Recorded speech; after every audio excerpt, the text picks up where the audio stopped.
We acknowledge the traditional owners of the land on which this podcast was recorded, the Wurundjeri Woiwurrung and Boonwurrung peoples of the Kulin Nation, and pay our respects to their elders, past, present, and future.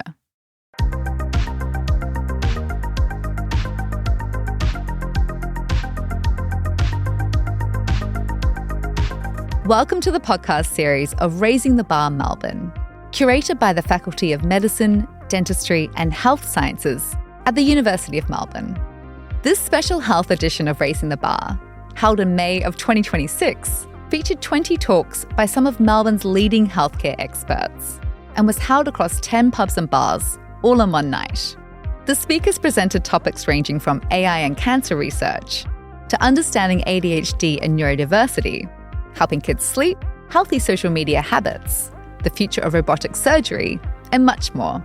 In this episode, you'll hear Associate Professor Mihiri Silva talk about how healthy oral habits in children can set them up for life, and why common conditions like tooth decay are entirely preventable. Thank you, everyone, for coming here tonight. When the uni asked if I'd be interested in talking, I jumped at the chance because actually I spend a lot of time thinking about how we can improve children's oral health, and I think it's really important for us to have that dialogue in everywhere. And really, I love the idea of just moving out of our clinical settings, moving out of our academic institutions and having these kinds of conversations, because people come up with brilliant ideas. So, are there any parents in the audience? Oh, a few, great. And usually on a Wednesday at about this time of night, I'm like trying to get the kids sorted, making sure if I can, I'm trying to remember homework or what they need to pack for tomorrow. And, I'm also really looking forward to bed because it's not far before I'm actually in bed myself. So thank you for coming out.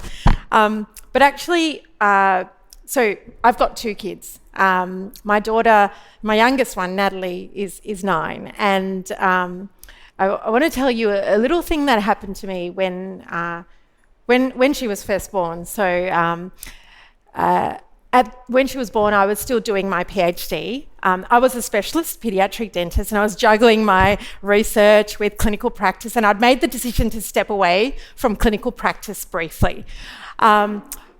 And then after she was born, it was sort of 6 months in, or within that first year, I thought, okay, I need to go back. I love seeing patients. So I started back, and Mum would look after Natalie, and I would go into work 1 day a week to treat kids because I'm a specialist paediatric dentist.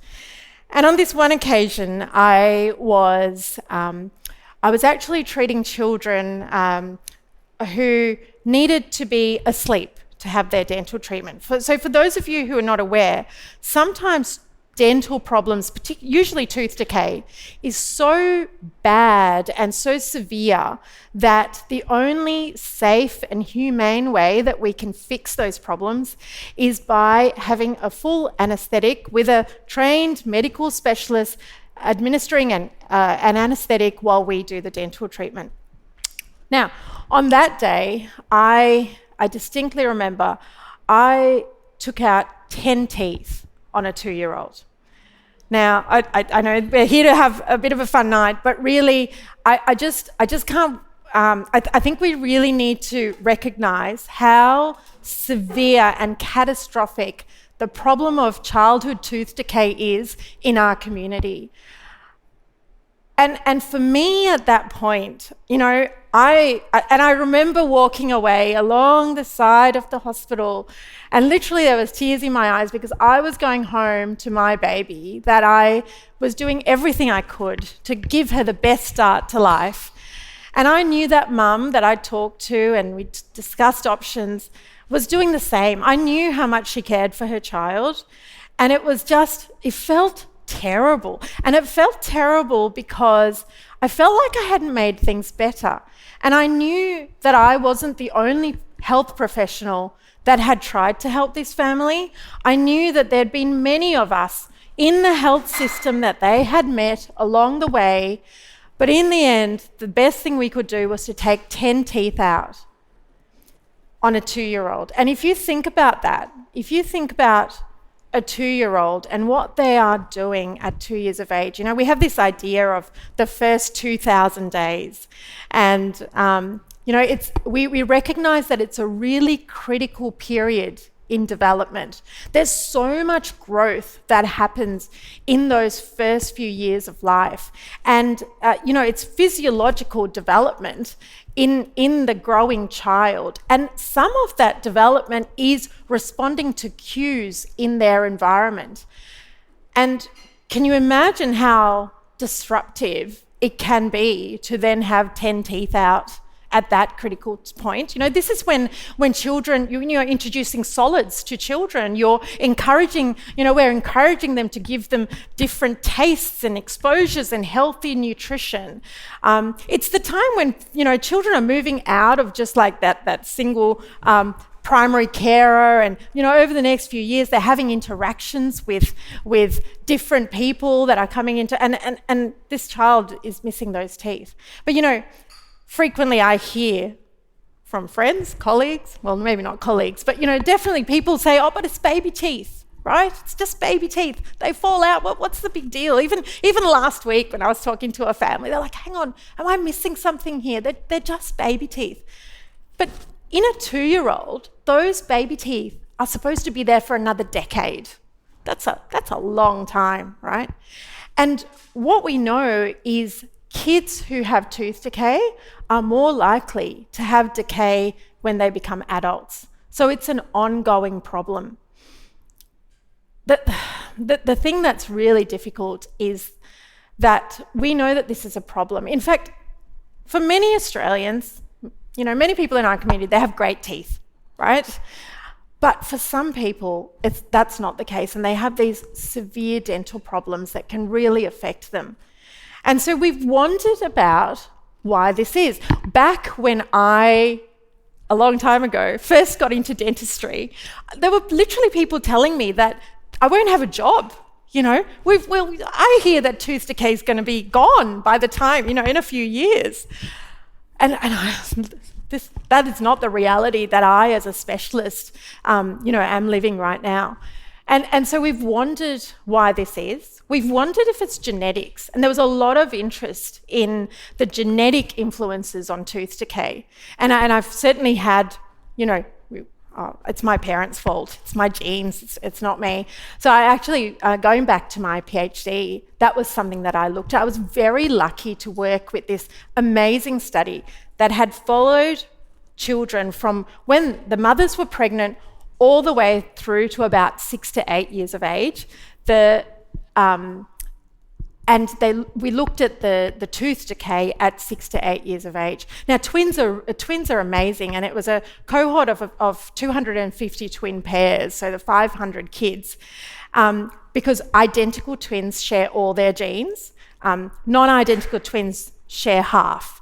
And so if something's very genetic, you find that the identical twins are a lot more similar within the pairs than non-identical twins. And what we found, somewhat surprisingly for me, was that actually it wasn't genetic. There was no evidence that it was genetic. It was what we would call environmental, right? So what's environmental? It's anything that's not genetic. It's all those other things that happen. And sometimes twins share that. There's a lot of shared environment for twins. So what does that mean in terms of tooth decay? It's environmental. What's going on? Why do children get so much tooth decay? For a long time, we thought we knew the answer. So scientists and dentists, really, we were all very convinced that it was one bug, and it had a terrible name, strep mutans, right?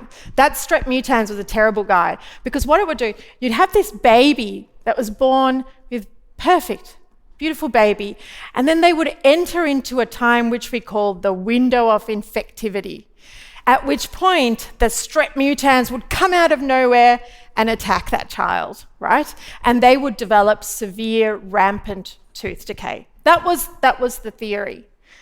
Where do you think? So this was like, tooth decay is infectious. It's literally hopping from person to person. Where do you think babies got their strep mutans from? Anyone guess? Mother. That's it. It's the mums. It's always the mums, right? So it was like, it's funny. Someone told me about this slogan that they tried to promote, which was, hug 'em, don't bug 'em. As in, mums, don't kiss your babies because the evil strep mutans is going to colonize your babies and cause tooth decay. In fact, there's like these, still very recently, I remember reading some information that was going out to families saying, don't let your toothbrushes touch because the bugs will jump from one to the other, right? Anyway, thank goodness for DNA-based technologies because they really changed how we see things. And suddenly, once we started to apply the newer DNA-based technologies to look at the bugs in the mouth and what's going on in the mouth, we suddenly started to see all these other bugs that we didn't see before. And suddenly the story no longer matched up. Suddenly we were seeing that people who didn't have strep mutans were developing decay. You could get rid of decay and strep mutans were still there. Suddenly none of this made sense. And what we've started to realize is that it's a little bit more complex than that. The picture that we now understand is that it's a much more holistic loss in balance of the bugs in our mouth. So what that means is when in a healthy mouth, everybody has bugs in their mouths. And in a healthy mouth, those bugs are existing pretty happily. It's a little bit like a good tenant and a nice landlord working really nicely together, right? But then the problems happen when something disrupts that balance. What's the most common disruption that we see in the mouth? Sugar, right? So you get a bit of sugar, and what happens is those bugs produce acid. Now, acid isn't so good because what acid does is it actually changes the chemical balance around the tooth surface. And that leads to the minerals that make up your tooth leaching out, right? The calcium that gives your teeth their strength suddenly start to leach out. Now, a little bit of acid is not so bad. Human beings are amazing, right? So we can balance that acid attack out if it's every now and then. The problem happens when we get a sustained acid attack. There's lots of sugar and it's continuing again and again and again. And suddenly what we start to see is this change in the bugs in the mouth. Suddenly those happy tenants are replaced by a much cheekier crowd, right? These guys are much more sophisticated. They organize themselves into structures. They are very good at producing acid and they thrive in acidic conditions. And we've lost that beautiful balance that was there before. And that then overpowers all those wonderful mechanisms that our body had to fight against that attack, right? So the body gets basically overwhelmed. And you can imagine if the teeth weren't quite formed correctly, if there was a bit of a weakness in the teeth, they're going to break down sooner. So they're going to have more problems. So what you can sort of see from this is that the most common problems are going to be from sugar and from the bugs. If we can get a toothbrush, get some fluoridated toothpaste on there, we can disrupt those bacteria and those populations and try to set it back. But we need to set the environment back to a healthy, nicely balanced environment in the mouth. And that's quite hard, right? But of course, it's not just that simple. There's all these other things that can affect it. And tooth decay is a really complex disease because no individual is exactly the same. So we're talking about toothbrushing, we're talking about diet, right? I'm sure, dentists have spent many years. Anyone who's been to a dentist, I'm sure you know the dentist asks you about brushing and toothbrushing and sugar and how much are you eating and so on. And these are tricky things. wondered about this, because why haven't we got on top of it, right? And I think one of the problems that we have is that we're trying to change habits in health settings that are really, really social habits. So if you think about sugar and eating and drinking, these are things that we do as social beings, right? It's not a health behavior. I'm not eating to be health, for health purposes only. I'm eating for a whole bunch of other reasons, because, we're watching some amazing YouTube videos about a pastry chef in Paris, and that's what I want to eat. There's all these other things that drive what we do. Even if it's, not going out for a special meal, but when you sit together with your family or with your housemates or whoever it is, eating is a social thing. And so what we're trying to do is we're trying to put a very health lens on a social behaviour, and that's a challenge that we have. It might be a bit more of a jump for you to think about toothbrushing as a social behaviour, but that's absolutely it, right? So when I work with children, I work with families. I love to get to know the families, the things that are hard. Rushing around in the morning, that morning brush is tricky. You're trying to get them out the door. I totally understand, because these are all social things that we are trying to change, and they are difficult things to change. The other thing that we look at is the first dental check. So I obviously work with children and particularly young children. And there's an opportunity there for us to get in early if we can with early dental checks. And we recommend, and this is something that often surprises people, but we recommend that babies have their teeth checked when their teeth first come through or at 12 months of age. And in fact, last week, so I work in a few places, but one is our teaching clinics at the University of Melbourne. And we had a family that came in, and the baby was 9 months, and she was a gorgeous little girl. And it was so exciting because, they've come in for their preventive dental check because they heard that you should get in nice and early. And it was fantastic.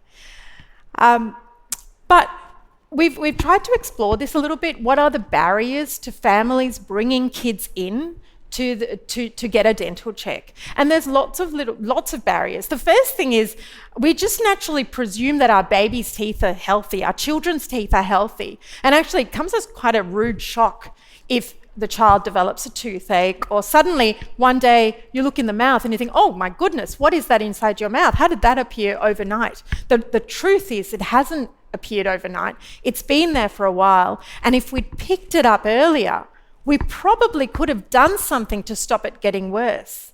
Something fairly simple. But once it's got to that stage, it needs a little bit more advanced treatment. And in young children, often it needs a general anaesthetic and so on. So that's the first thing. The first thing is to be aware that it's important. There are things that we can do. People worry that their child might not like having that dental check. And that's also a really common thing. I don't want to distress my child, and I totally understand that. Dental environments can be a bit tricky, particularly if you're a parent who yourself, going to the dentist isn't your favourite thing. Some people love going to the dentist. We also found many parents who are like, our dentist is great, we talk and we play games and they're just great. And those parents are doing great, right? But then for some people it's like, I don't like that environment. Actually, I don't like all medical environments. It's very clinical. I don't like the gloves and don't like the bright lights and all of those things. And so it's normal to be worried about that environment. My advice is that, first of all, I think it's really important to view the dental practitioner that looks after you, whether it's a dentist or an oral health therapist or whoever it is that's at the dental clinic, to view them as your partner, right? They are there to help you. They'll have some great tips. You'll have a great chat about your child, and they'll give you some tips that you can actually use. You don't need to be there all the time, but it can help to build a really nice positive relationship, because children change so quickly and they change like that. And something that was a problem at 6 months, suddenly you're dealing with a whole lot of new problems at 12 months. I think, what was it, 3 years, if they don't want to do it, they don't want to do it. So there's a lot of changes, and it's really helpful to have a partner who's going to work with you and support that behaviour. I really think to improve that, we need to be working together with families and the children, not just children separately from families, that just sort of come together as units. So I guess the other thing that I think families, perhaps parents, are a little bit shy about is being a little bit upfront with the dentist, right? So I actually really value parents when they come in. I don't know, maybe being a parent myself, I'm just very aware of what I didn't know when I wasn't a parent. But I sort of see parents coming in, they know so much about their child, right? And I think it's really important for the parents to share their concerns, their priorities, any tips that you have. The dental practitioner would love to hear them, right? So I think sometimes people say, I don't know what the dentist needs to know. Do they really need to know A, B, C, D? Tell them everything. And if you prefer it, call them beforehand and tell them.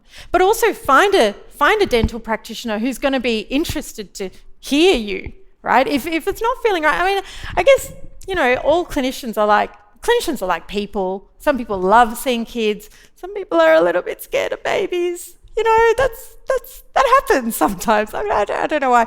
And so it's find that dental practitioner that's comfortable, that makes you feel supported, and you can work with going down the line. So I guess that's pretty much the end of the main things that I wanted to say. I think that there's a lot of challenges ahead of us, and I don't think it's an easy problem to solve. I think particularly when we look at our priority groups in our communities, we do see some problems, and it is hard to get a little bit down about the situation that we see. But there's lots of really good things happening, and there's really lots of good science happening around the world that we can draw from and that we can learn from, right through from the microbiology of what's going on with the bugs and the decay and the acid and things that we can throw at that to tip that balance in our favour, all the way through to how health professionals work together as a team to support families to raise these children to be strong, resilient, healthy children. Thank you.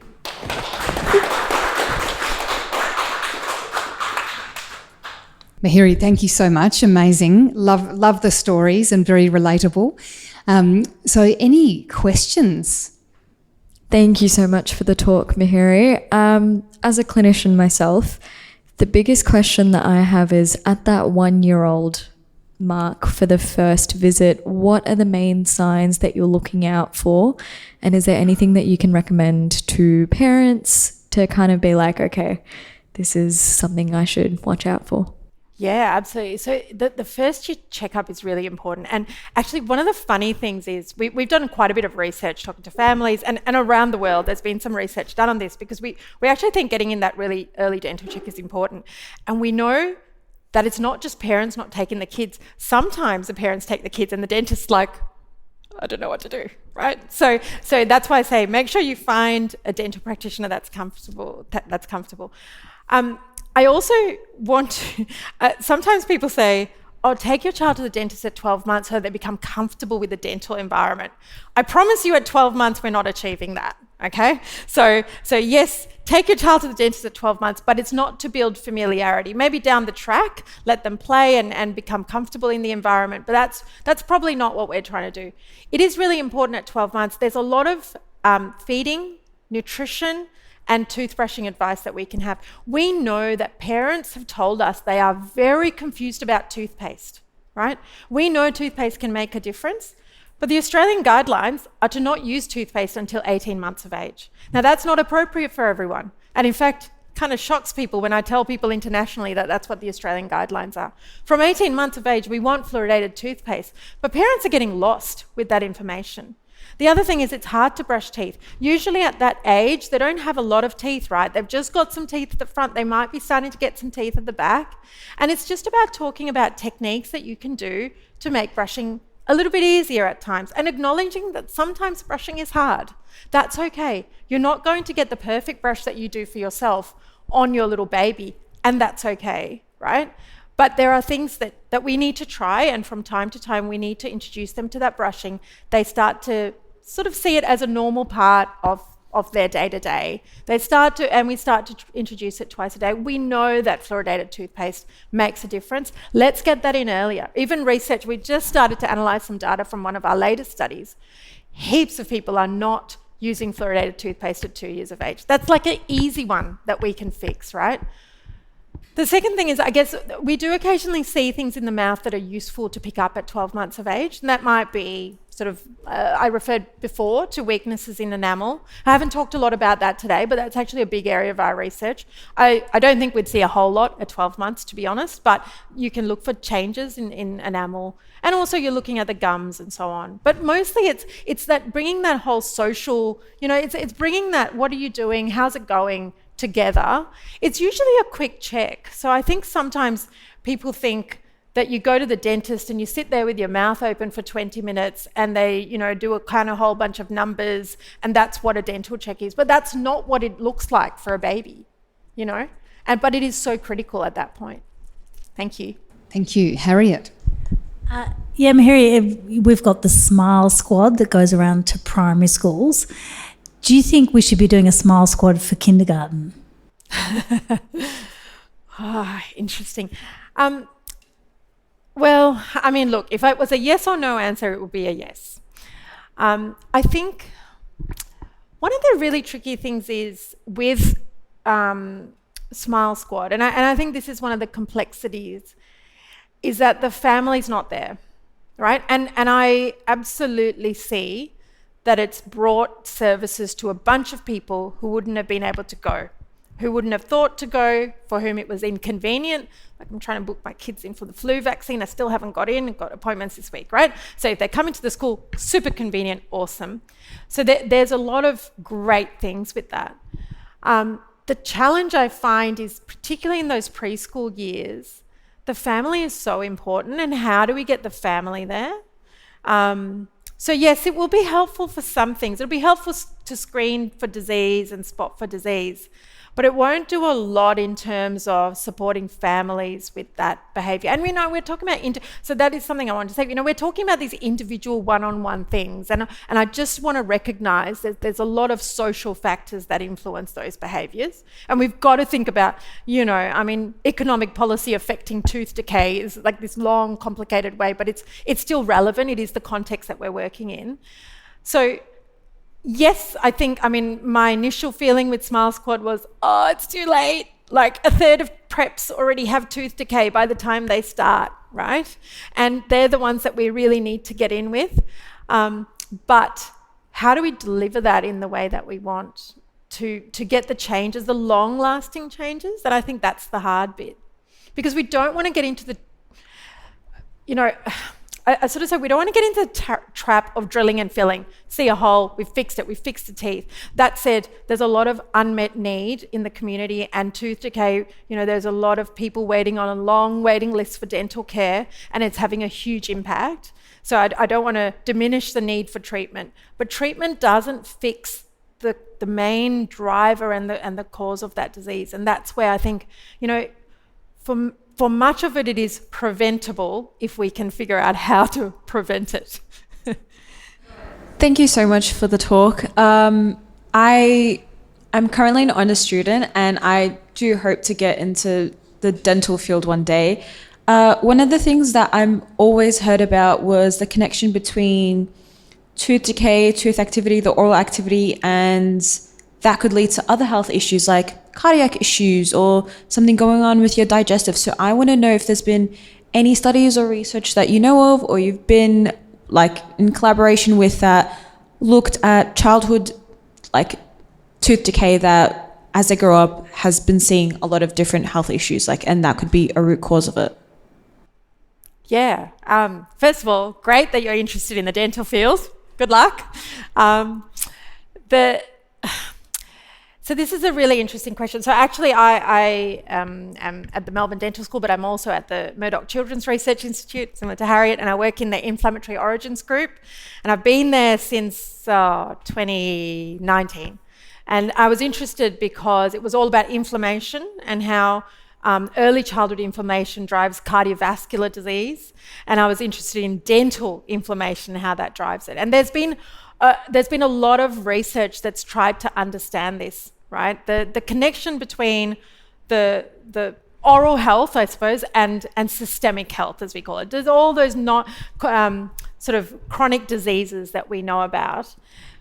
A lot of people have heard about the gut and how the gut microbiome seems to drive everything these days. So there's like, well, what about the oral microbiome? And I think it's a really interesting question. I think there's some good studies.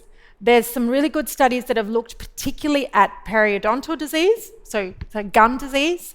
It's a slightly different condition to tooth decay, not a condition we see a lot in children, but it can lead to inflammation and sort of systemic effects.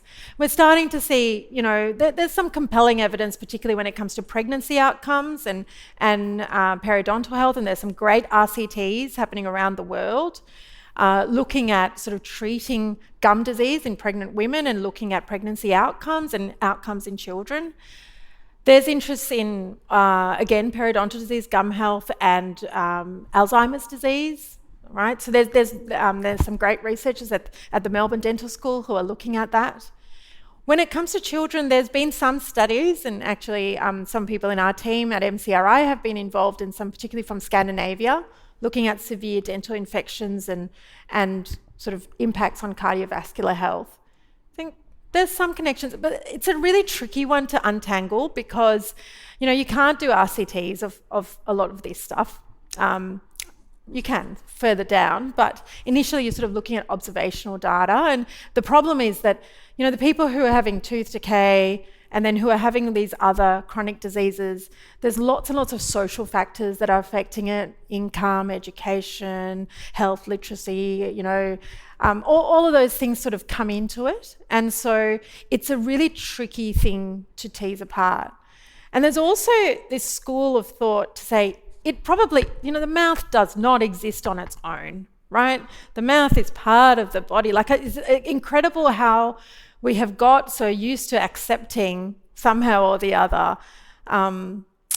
We have kids turning up in severe pain, needing oxycodone and stuff, but they can't get dental treatment. If any other part of their body, they would get treatment. But for some reason, it's like, it's dental. Sorry, just have to, wait for a long waiting list somewhere, or pay a ton of money. So I think so I think there is definitely a connection, but I think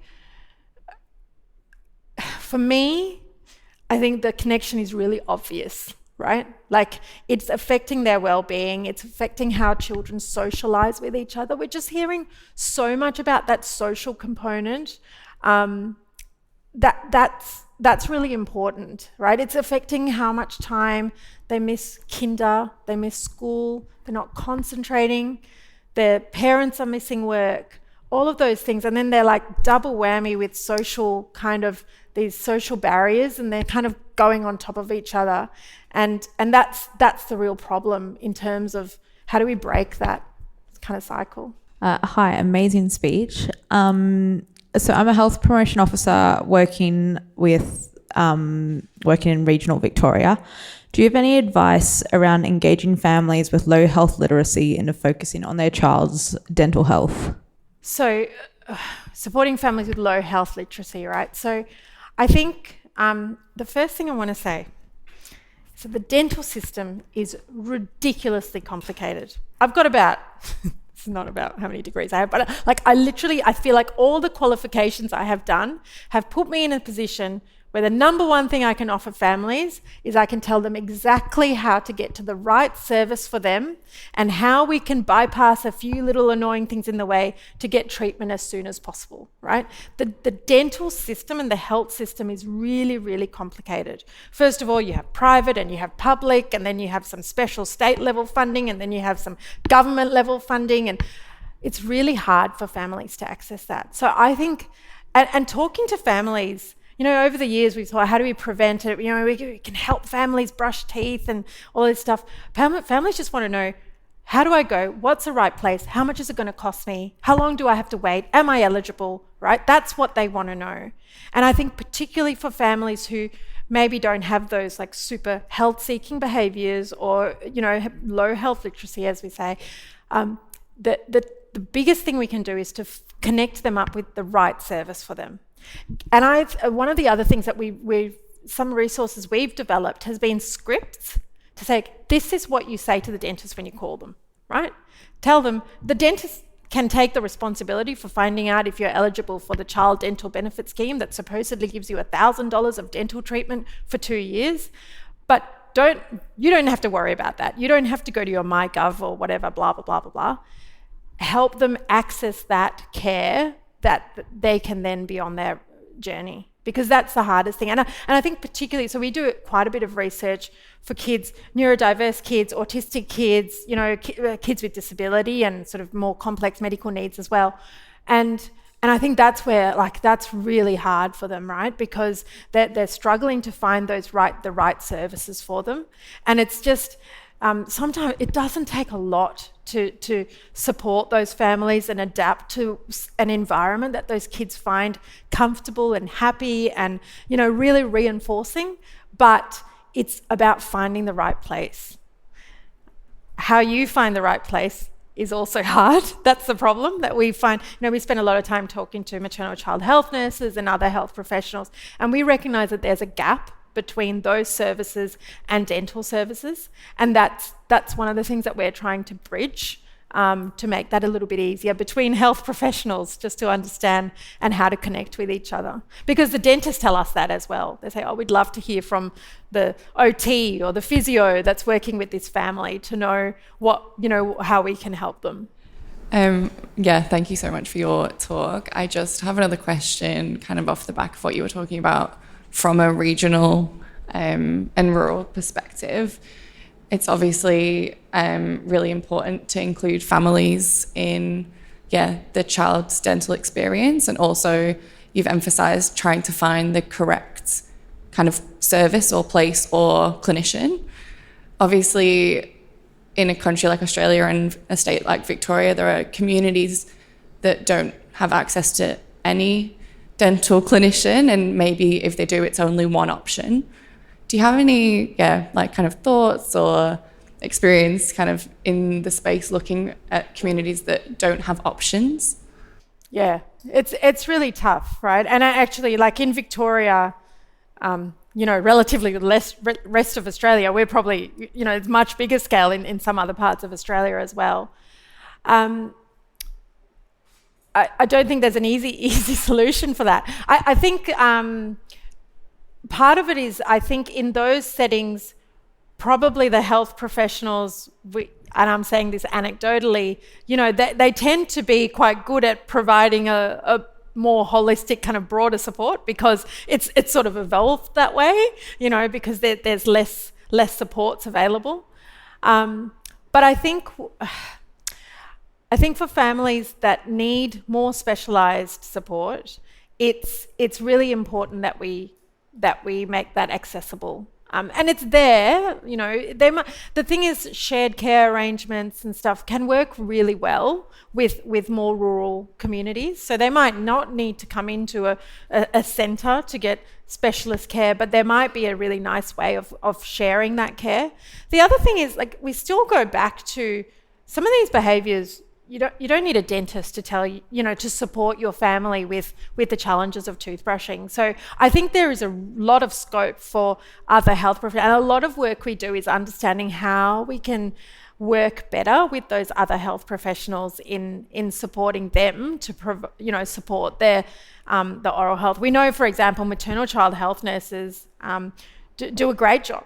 They're really interested. They tell us that they spend a lot of time talking to kids, but there's still some challenges there. They are busy people, and there's a lot of things that they provide care for. Yeah, thank you for the talk. It's so good. I'm a parent as well. I have a daughter who's almost 2 years old, and I think I just recently learned that I should use floss on her as well. But I am just shocked that I didn't know that, and I wasn't sure. Yeah, I never heard my other friends who have similar age of kids bring this up. So I have these questions like, yeah, when should I start doing that? Maybe I'm too late, but if I'm gonna start it, like, how? I'm just like, oh my gosh, she's just like finally happy, not happy, but like more, yeah, just okay with brushing teeth. But yeah, I'm just curious. I mean, you know, I think you're winning if she's brushing her teeth. I think that flossing's a tricky one when it comes to kids. I actually don't worry too much about flossing, quite honestly. I do start talking about flossing. So at about, so kids get all their baby teeth by around 3 years of age. So that's 20 teeth. And sometimes some kids have teeth that are very close together. The research tells us that if the teeth are really close together, they might be more likely to get decay between the teeth. So, you know, if they're close together and if you can floss them, great. But I sort of work on the sugar and the brushing, fluoride first. I sometimes think, you know, when I have parents who are just really switched on and doing everything right, and they say, what more can I do? So, okay, well, let's try some flossing. And sometimes I find, this is from my own child. You know, sometimes I found they get a bit sick of brushing. You're trying to get here and there. So then you like go, okay, I'm throwing the toothbrush away and now I'm going to get some floss out. Let's try one thing. It just sort of gets you a bit more time in the mouth. It's what I say. It doesn't always work. I don't think it's such a big deal. At about 6 years of age, the adult first permanent molars come in. And usually, you know, once they're fully in, the gaps can close a little bit more. And so perhaps flossing at that point, because then even if the teeth were a little bit spread apart, they might actually all start coming together. So it's really only if the teeth are touching. But I think it's great if you can floss, but I also don't think it's a huge deal if you haven't. Mihiri, I'm going to steal the last one if I can. Would a sugar tax, like just combining your comments around the social and behavioural and familial relationships in which dental health exists, are parents pushing an uphill battle with the power of the sugar companies? Do you think a sugar tax would have an impact, or do you think that would just further disadvantage already disadvantaged or vulnerable communities? So on a social level, just asking for a public policy perspective. Yeah, look, I mean, I think my personal opinion is that a sugar tax is a good idea. I think it will help. I'm basing that on sort of research from colleagues and others around the world, examples from Mexico and a few other places where we've seen sugar intake go down. I'm partnering with a group on some research looking at, for example, labelling of products. Particularly, we've seen, there's a lot of really strong marketing of those like pre-processed kind of packs of food, often with added sugar, which is what we wouldn't recommend that for children. And it's convenient, it's easy, it's got lots of really strong health claims on it, and so parents are being tricked into it. And that's a really classic example, right? Like, we're telling them to feed the kids healthy stuff, but then the supermarkets are full of this stuff. And how do you, as a parent who's short on time trying to navigate that, make those decisions? So yes, I think the sugar tax could help, but I think we need to think more broadly about those sorts of things that we can do. I think labelling would really help, clear labelling beyond the sort of the dental health system things that are flagged. I think that would really help as well. Mihiri, I'm dying to know, are you one of those parents that goes to a little athletics carnival and tells off the canteen for what they're stocking? I have seen it in action. But do you find yourself just wanting to spread the word and think, why wouldn't you have bananas and a frozen yogurt as opposed to Zupa Dupas and sour straps that are 4 metres long? Yeah, it's tricky, isn't it? I mean, look, I think it's so funny how, with my first, I hated the lolly bags. Like, I was giving books away at birthday parties and the kids were like, what is this? and I've eased up since then. I think it's really hard, and I think it goes to that social thing. There's so much of there's a culture around sugar, but I think there is a little bit of there's a bit of a mean edge to some of that stuff in that I think we don't want to be too naive about how sugar is promoted in our community and just sort of think it's because everybody's quite happy. It's just a special part of our childhood memories, because there is quite clearly targeting around that. So I think it's something that we can all do, but I also think it's really important to be constructive in these conversations, and I think that's the hard bit. We've got to think about how we can make things better, and that's the thing that I think we need to work on as well. Thank you so much. Can you please join me in thanking Mihiri for an amazing night? Thank you for listening to the podcast series of Raising the Bar Melbourne, a special health edition. If you want to listen to more Raising the Bar talks, head to rtbevent.com/podcasts.